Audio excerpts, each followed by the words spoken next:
Smart meter বন্ধ করো, বন্ধ করো, বন্ধ করো, স্মার্ট মিটার বন্ধ করো, বন্ধ করো, বন্ধ করো। বিদ্যুৎ বিভাগ হাই হাই হাই হাই হাই হাই, বিদ্যুৎ বিভাগ কাম নাই কাম নাই। এখন সরকার হাই হাই হাই হাই হাই হাই, এখন সরকার হাই হাই হাই হাই হাই হাই। এখন সরকার go back Go back, go back, এখন সরকার go back go back, go back। সীমান্তবাসী নিরাপত্তা সুনিশ্চিত করো, ঘোষিত করো, ঘোষিত করো, সীমান্ত সমস্যা সমাধান করো। সমাধান করো, সমাধান করো। আমছুৱে দুঘণ্টীয়া অৱস্থান ধৰ্মঘট কাৰ্যসূচী পালন কৰিছে আৰু আমি গোলাঘাট জিলা সমিতিয়েও আমি দুঘণ্টীয়া অৱস্থান ধৰ্মঘট কাৰ্যসূচী পালন কৰিছোঁ। বিশেষকৈ আমি দেখিবলৈ পাইছোঁ এই চৰকাৰখনে জনসাধাৰণক কেৱল লুণ্ঠন আৰু লুণ্ঠন কৰি আহিছে। আমি বিভিন্ন সময়ত দেখিছোঁ বস্তুৰ মূল্য, খাদ্য সামগ্ৰীয়ে হওক বা অন্য সামগ্ৰীয়ে হওক, মূল্য একদম আকাশলংঘী হৈ যায়, কিন্তু এই চৰকাৰখনে এই মূল্য বৃদ্ধি হ্ৰাস কৰিবলৈ ব্যৱস্থা কৰিব নোৱাৰে। আৰু বিশেষকৈ বৰ্তমান লুণ্ঠনৰ আইনৰ এক নাম হৈছে স্মাৰ্ট মিটাৰ। চৰকাৰে বিদ্যুৎ বিভাগে স্মাৰ্ট মিটাৰ সংযোগ কৰি পেলাই জনসাধাৰণক কেৱল লুণ্ঠন কৰি আছে। এই স্মাৰ্ট মিটাৰৰ জৰিয়তে চৰকাৰে যি জনসাধাৰণৰ 1000 টকাৰ বিলৰ সলনি তেওঁলোকে 2000-3000 টকা বিল ভৰিবলগীয়া হৈছে। আগত য'ত সমানেই বিদ্যুৎ ইউজ হৈ আছে, কিন্তু সমান বিদ্যুৎ ইউজ হৈ থকাৰ পাছতো বিদ্যুতৰ মূল্য বহুত আকাশলংঘী হৈ গৈছে। তেওঁলোকে বিল বহুত টকাৰ ভৰিবলগীয়া হৈছে। গতিকে আমি দাবী জনাইছোঁ চৰকাৰে এই স্মাৰ্ট মিটাৰ বন্ধ কৰক আৰু পুনৰ যি পূৰ্বৰ যি মিটাৰ আছিলে সেই মিটাৰলৈ বাহাল ৰাখক। আৰু অসমত বানপানীৰ সমস্যা হৈছে আৰু বহু লোক বানাক্ৰান্ত হৈছে। আমাৰ ধনশিৰি মহকুমাতো বহু লোক বানাক্ৰান্ত হৈছে, কিন্তু এই বানাক্ৰান্ত লোকসকলক চৰকাৰে ক্ষতিপূৰণ দিয়া নাই। বা অন্য ৰাজ্যত দেখিবলৈ পাইছোঁ বৃহৎ কেন্দ্ৰৰ পেকেজ আহে, কিন্তু অসমত ফুটা কৰি এটা দিয়া নাই বুলি ক'লেও ভুল নহ'ব। গতিকে আমি দাবী জনাইছোঁ যিসকল লোক বানাক্ৰান্ত হৈছে তেওঁলোকক উচিত ক্ষতিপূৰণ দিয়ক আৰু যি আধুনিক বৈজ্ঞানিক পদ্ধতিৰে বানপানীৰ সমস্যা সমাধান কৰিবলৈ চৰকাৰে চেষ্টা কৰিব লাগে, এই কথা আমি দাবী জনাইছোঁ। আৰু চৰকাৰে বহু লোকক উচ্ছেদ কৰি আহিছে, এক অমানৱীয় উচ্ছেদ। যিসকল লোকক উচ্ছেদ কৰিছে তেওঁলোকতো ভাৰতীয় নাগৰিক, তেওঁলোকতো অসমীয়া লোক, তেওঁলোকক উচ্ছেদ কৰি ৰাস্তাই ঘাটে কুকুৰ মেকুৰীৰ দলে পেলাই থৈ দিছে। সেই ছাত্ৰ ছাত্ৰীসকলৰ ভৱিষ্যত কি হ'ব?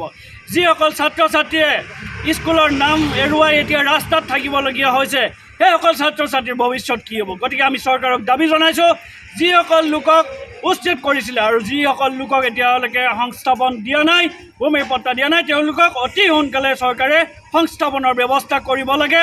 আৰু আমি গম পাইছোঁ অসম নাগালেণ্ডৰ যি সীমা সমস্যা হৈছে ABC ছেক্টৰত, অসমৰ নাগালেণ্ডৰ যি উৰিয়াম ঘাটত 2014 চনতে বহু লোকে নগাৰ হাতত প্ৰাণ হেৰুৱাবলগীয়া হৈছিলে।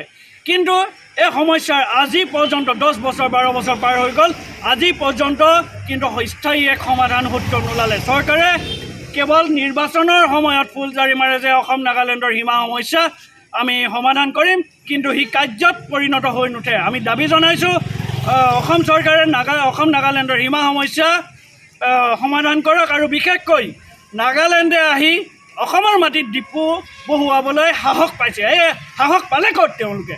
আজি ধনশিৰি মহকুমা প্ৰশাসনৰ অকৰ্মণ্যতাৰ কাৰণে, অসম চৰকাৰৰ অকৰ্মণ্যতাৰ কাৰণে তেওঁলোকে অসমৰ মাটিত নগাই আহি তেল ডিপু বহুৱাবলৈ সাহস পাইছে।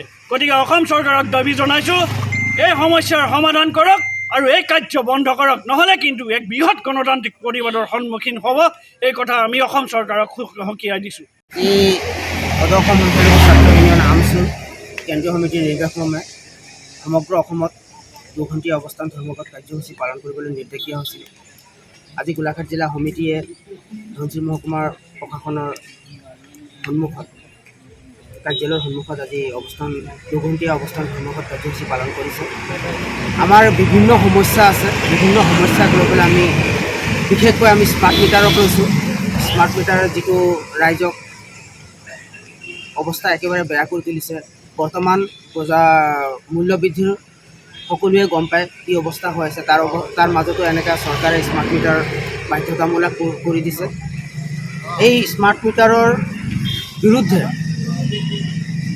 আমাৰ আজি বিভিন্ন দাবীৰ মাজত অন্যতম এটা দাবী আছিলে দ্বিতীয়তে আমাৰ ইয়াতে আমি আমাৰ স্থানীয় যিটো সমস্যা আছে অসম নাগালেণ্ড সীমা সমস্যা, এই সীমা সমস্যা লৈ পেলাই ৰাস্তা ঘাটৰ সমস্যা, বিভিন্ন আমাৰ এই কিছুমান সমস্যা লৈ পেলাই আমি আজি 2 ঘণ্টীয়া অৱস্থান কাৰ্যসূচী পালন কৰিবলৈ